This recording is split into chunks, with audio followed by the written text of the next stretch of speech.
Hello and welcome back to my channel. I'm Miss P, the sun is shining and it's 1950s week. Hooray! Now, what we need... Excuse me.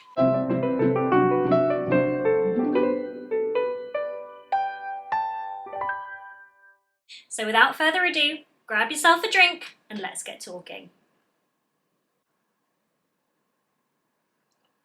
Very good.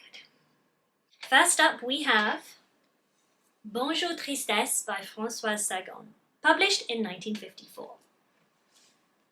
This is such a sensual, evocative read that grabs you right from the very first page and swallows you whole.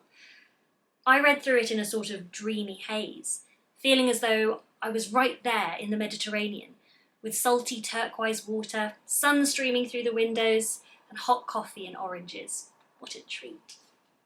It's told from the point of view of 17-year-old Cécile, who is enjoying a carefree holiday with her laid-back father and his younger girlfriend on the Riviera.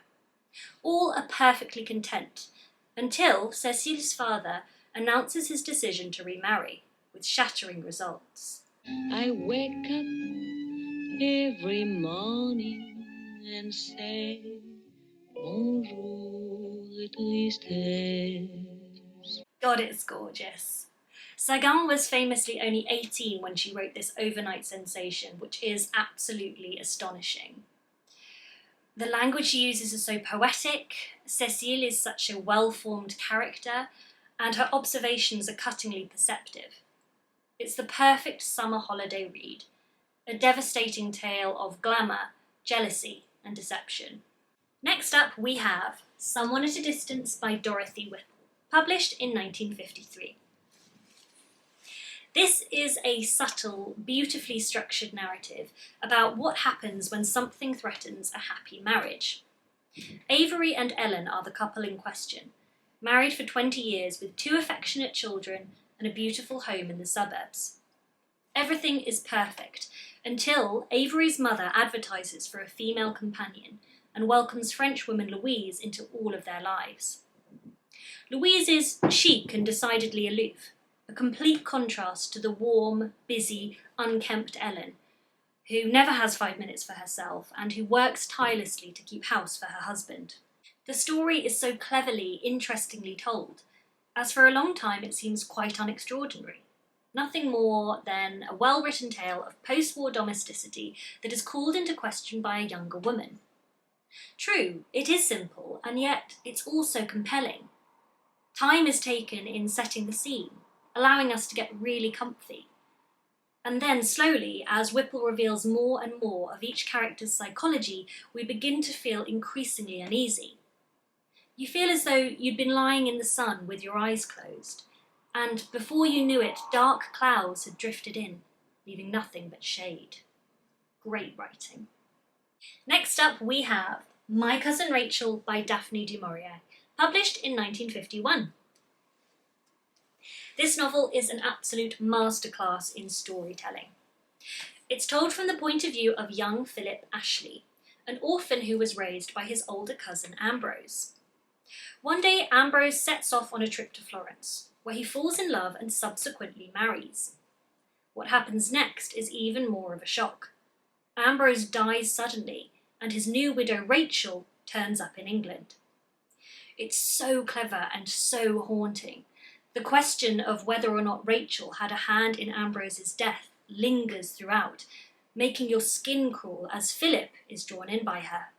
Interestingly, I found myself fearing for Philip whilst at the same time wanting their relationship to progress.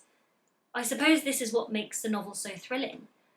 Rachel's power, her intelligence and her sexuality really is something to behold, and although we fear her, we marvel at the strength of her influence.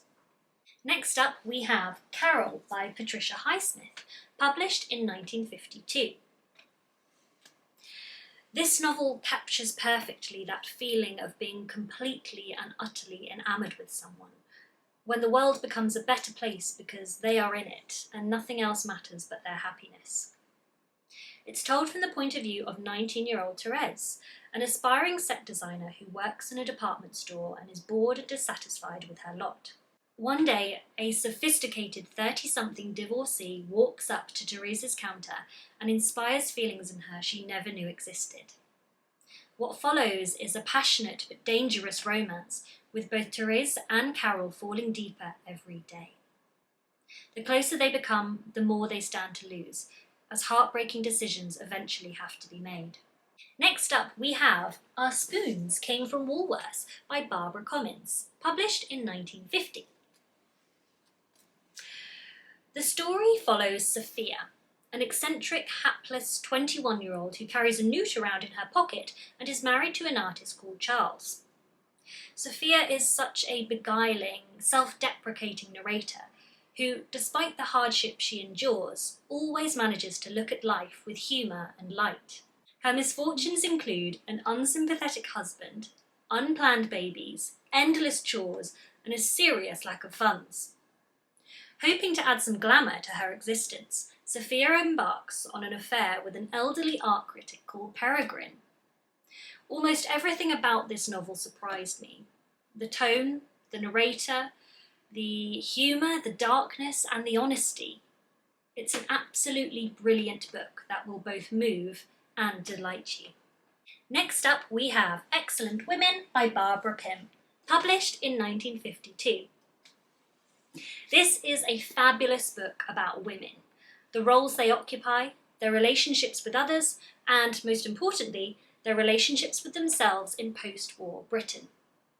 It's about how valuable the small things in life can be, and how they can increasingly become so when life perhaps doesn't go the way you expected it to.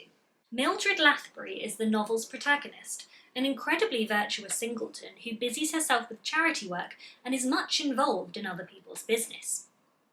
But Mildred's uncomplicated existence is thrown into disarray when a horde of unsettling people descend on her world. What happens next is nothing short of chaos, with Mildred becoming fully embroiled in the dramas and the mess of her friends and neighbours. It's a very funny, touching book that's guaranteed to bring you laughs from beginning to end. Next up, we have Lucky Jim by Kingsley Amis, published in 1954. This is a hilarious situation comedy about Jim Dixon, a history lecturer who accidentally lands a pretty cushy position at one of the new campus universities.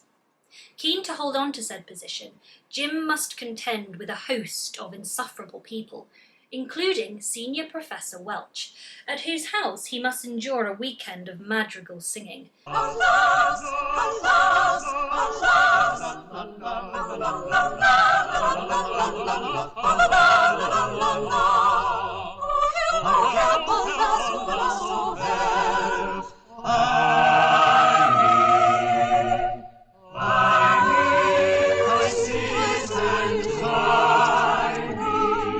which is only made bearable after an excessive amount of alcohol.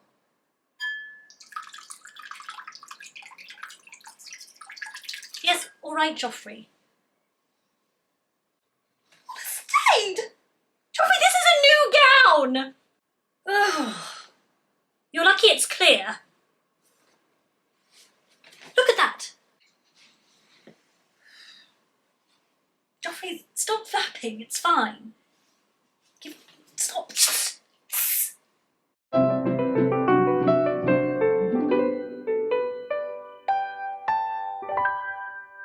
It's a laugh-out-loud funny book that may make you loathe to be English, and yet the detail with which these awful pedants are described is so excellent that in the end it sort of makes you love to loathe to be English. Great book. Next up on the list we have Lolita by Vladimir Nabokov, published in 1955. This is a beautifully written story about a highly controversial subject. Its protagonist, 37-year-old scholar Humbert Humbert, is infatuated with a 12-year-old girl, Lolita. It's a fascinating read that will, without question, make you feel terribly uneasy, as we witness Humbert's attempts to possess a defenceless child. It's a highly original novel that is probably unlike anything else you've ever read. Whilst the language used by Nabokov is seductive, witty, vivid, and rich in description, the subject is both shocking and sickening. It somehow manages to be both tragic and compelling, and will make you think long and hard about society, psychology, and human nature. Next up, we have Cider with Rosie by Laurie Lee, published in 1959. This is an autobiographical novel that documents Lee's blissful childhood growing up in a remote Cotswold village. To read it is to experience a place of sunshine, of bare feet, horse and carts and cottage gardens, described with such lushness as to make it seem like another world. And yet, despite its dreamy quality, Lee's village is also shown to be a place of brutal realities, where drudgery and suffering are facts of life, and despite its beauty, atrocities are still able to penetrate this heavenly bubble. Next up, we have Breakfast at Tiffany's by Truman Capote, published in 1958. This is the story that introduced us to the immortal character of Holly Golightly, a sensationally chic, madcap young woman who entertains gangsters and millionaires from her apartment on the Upper East Side.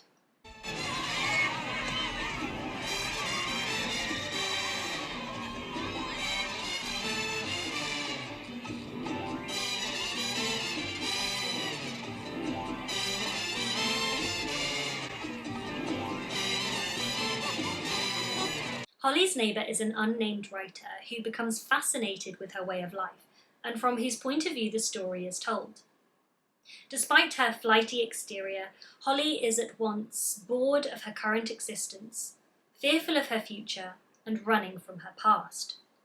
It's a conundrum that we can all surely relate to, and will have you cheering and fretting for her in equal measure. That was Miss P's Top 10 Novels of the 1950s. Join me next time, where I'll be reviewing my top 10 novels of the 1960s. But for now, I'm off to eat a croissant outside a jewellery store.